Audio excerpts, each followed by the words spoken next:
Hello and welcome to day 17 of the Emergent series. We have been building apps and we have also understood how do we debug.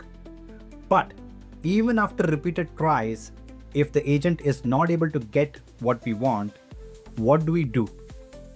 Let's understand that.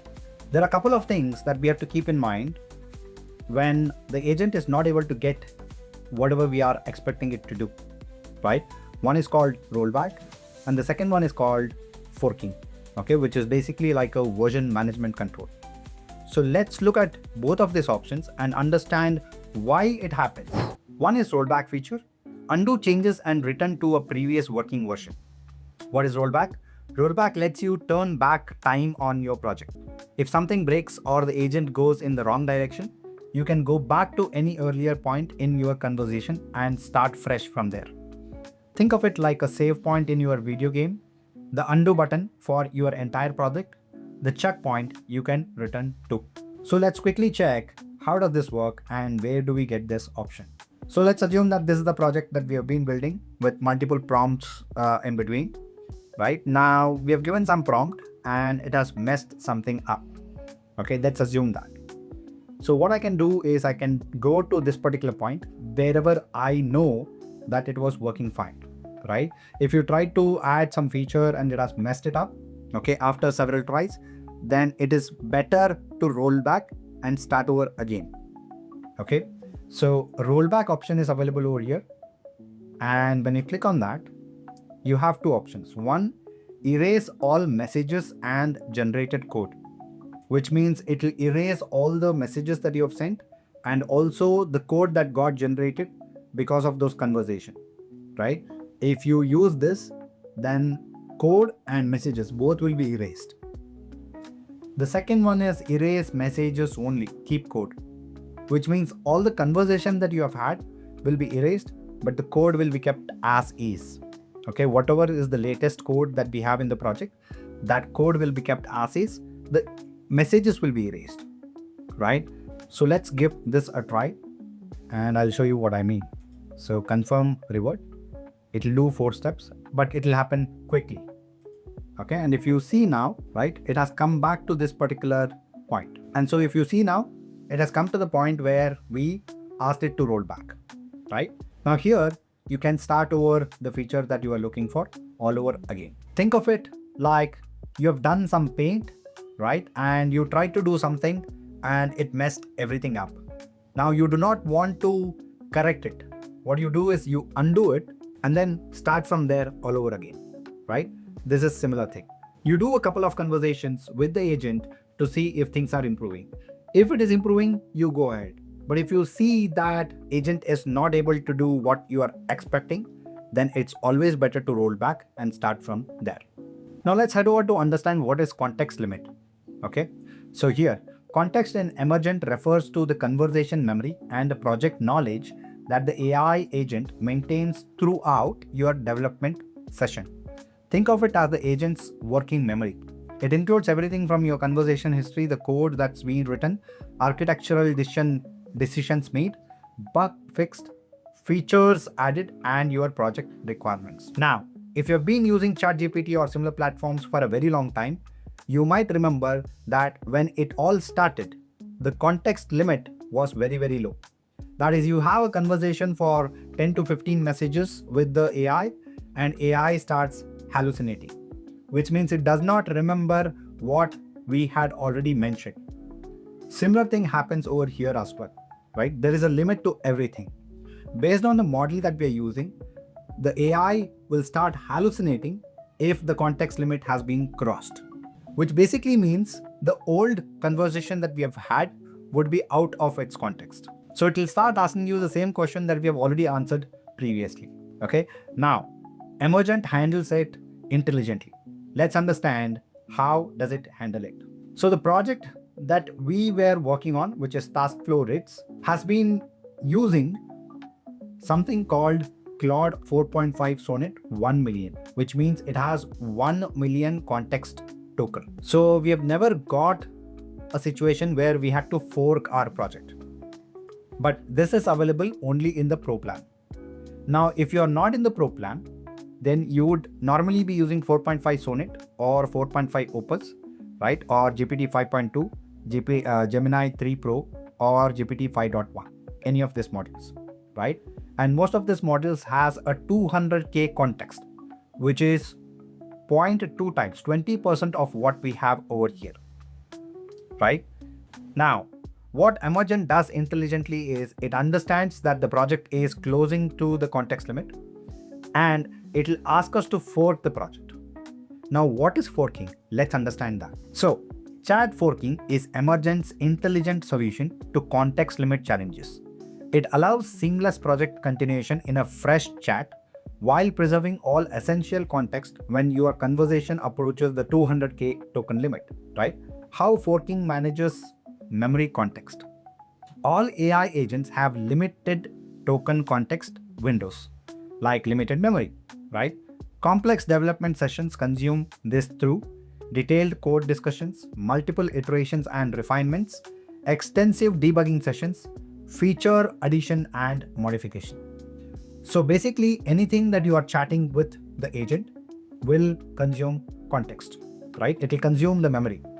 And whenever it reaches the limit, Emergent will intelligently ask you to create a copy of the project where the entire code base will be copied, but the context will be summarized.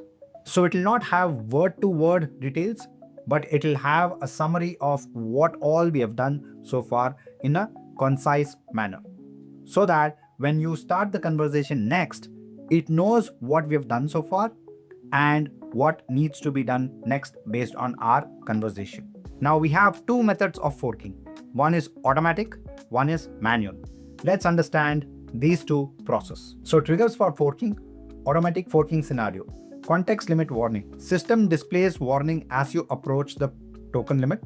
Performance degradation. Slower response times indicate context strain, right? So these are the two areas when automatic forking scenarios can occur, where Emergent agent will tell us, you please fork this project, right? Now we have manual forking option, which is basically major transition. Fork when moving between major features or phases. Experimentation. Fork to try different approaches while preserving main thread. Organization. Fork to keep different development aspects separate. Now, you might have already developed some core features and you want to try out something, and you do not want to be doing that in the main project. That's when you can fork a project and you can give it to your team member, or you can continue doing it yourself, okay? Whatever experiment that you want to do in that project. For example, let's say I built Taskflow and I wanted to understand whether we can integrate with WhatsApp or not. And I do not want to interrupt the main project. So I'll ask my team member that I'll clone a project for you. You take it from there and try to do this particular feature. If it works, then we will get it back into the main project. If it doesn't work, we can just ignore it, right? So the main project will not be hampered. Now this could also be done when you have multiple client projects, but the base is same. So you build the base and then you branch out, right? You fork it to one client, you fork it to the second client, and so on and so forth, right? So your client projects will remain separate, whereas the base will remain separate altogether. And you could also do a manual forking if you want to change the agent model.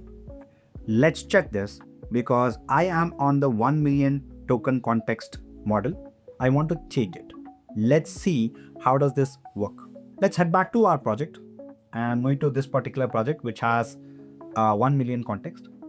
Now, when I click on fork, it will show you something like this.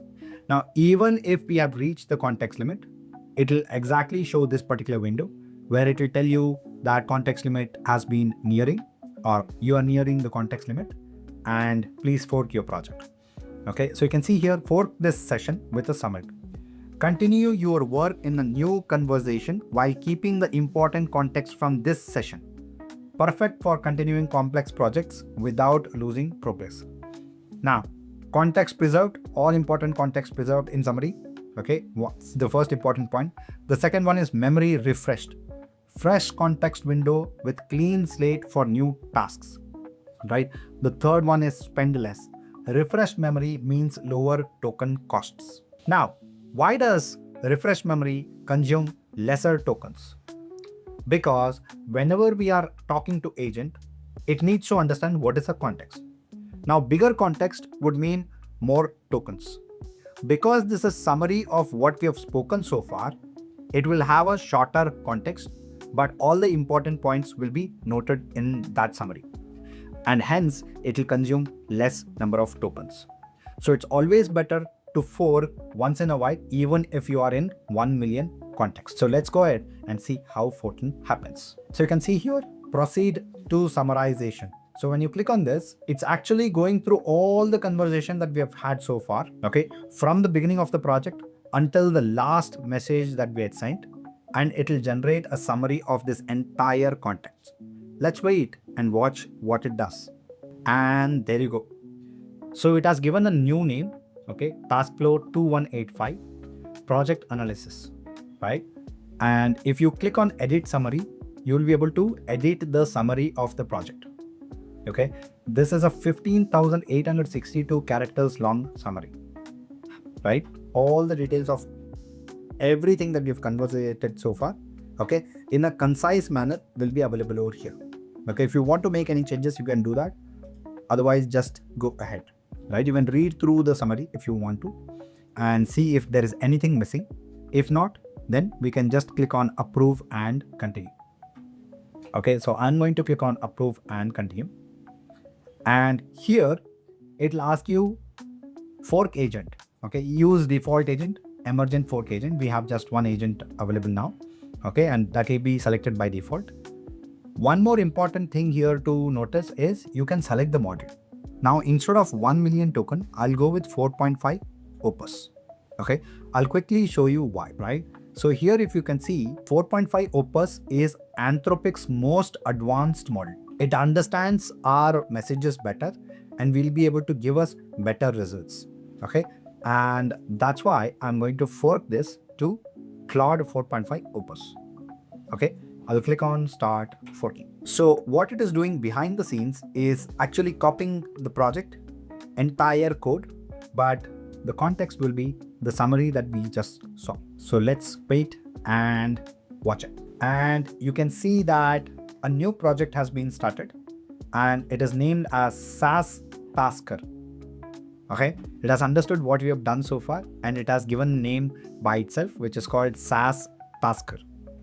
Okay, and this is the details. So you can see here we have current status. Completed features is Notion style task manager with full cred, SaaS multi-tenancy with team invitation, Stripe and Razorpay payment integration, Slack recent for emails, Twilio SMS and WhatsApp notifications have been integrated, Voice Assistant, Assembly AI plus OpenAI plus 11 Labs, bug feature reporting with Google Sheets and Drive, Calendly integration for scheduling. These are all the features that we have built so far, and it has that context. Now it says pending verification. Task page issue. A bug in task.dialog.js was addressed by removing dead code that was causing a crash. I have tested it to the best of my ability, and now it would be helpful if you could please verify whether the issue is resolved at your end. This is the last thing that we did. So it is asking us, please verify if this was already resolved or not. Right? My proposed next step. Please confirm, is the tasks page working correctly now? If issues continue, I'll investigate further with any screenshots or additional troubleshooting information you can provide. And this it is giving us because after it solved the problem, we didn't tell it back that it is solved. Okay, and that's why it is telling this was the last step that I did. Please verify if this was working fine or not. And then it asks us a few questions. Could you please test the task page and confirm if it's functioning properly? What should I focus on next? Fix any remaining bugs, implement Google Sheets task import export, refactor backend code for maintainability, add a new feature. Please specify E is something else, right? Now we can go ahead and ask it for something new that we want. Now, one of the things that we have to keep in mind is this is a whole new project, okay? This has no connection with this particular project now. Okay, it's two copies of projects. Okay, this has the entire context while this has a summarized context, but the code remains the same. Now, One thing that you have to keep in mind is this particular project that we have, which is SaaS Tasker, has no connection with this one now. Okay, it's two separate projects and both will have different URLs. And hence, if you want to continue with SaaS Tasker now, with all the features that we had already built, then one thing that we'll have to keep in mind is we have to go back to Slack and change the redirect URL, right? Because those redirect URLs were of that project. Over here, we'll have to ask what are the redirect URLs that I have to change. And once it gives us, we'll have to go to those platforms and change those redirect URLs. Okay. This is very, very important. A lot of people miss to do this. And then they say, oh, my features are not working after I forked the project. And these two things will help you build complex applications on Emergent. So do not forget, and if you like this video, as always, please share it with others so that they can benefit from it. Thank you for watching, and I will see you in the next one.